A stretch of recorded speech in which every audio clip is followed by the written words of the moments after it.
Ciao a tutti ragazzi, bentornati sul mio canale. Oggi ragazzi parleremo di calciomercato estero e soprattutto anche di quello italiano. Allora, iniziamo con la notizia più importante di mercato. Juventus De Paul. Allora, Juventus è interessata a Rodrigo De Paul. Io sinceramente come colpo da Juventus a centrocampo glielo vedo molto bene. Continuiamo. Inter Marcos Alonso.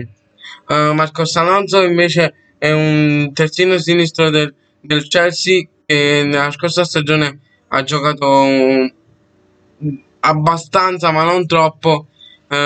Comunque è un buon terzino sinistro. L'Inter è interessata, però non c'è ancora nessuna ufficialità, nessun nessun'altra certezza di trattative, è solo una voce di mercato per ora. Allora, poi c'è Torino Krunic.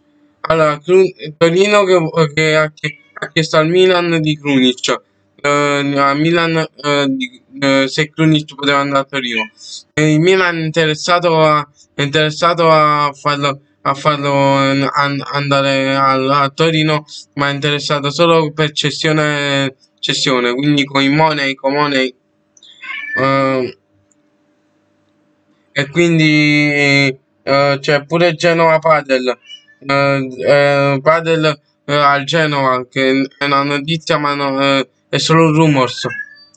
Zaniolo vuole smettere per un periodo ha pensato di smettere a giocare, ma poi in un'intervista ha detto io aspetterò di guarire dall'infortunio e giocherò per la Roma e per la nazionale italiana.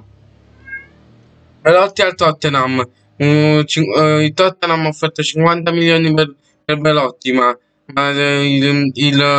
il Torino, per modo di dire, ha detto ci piscio con 50 milioni, io Belotti non te lo do.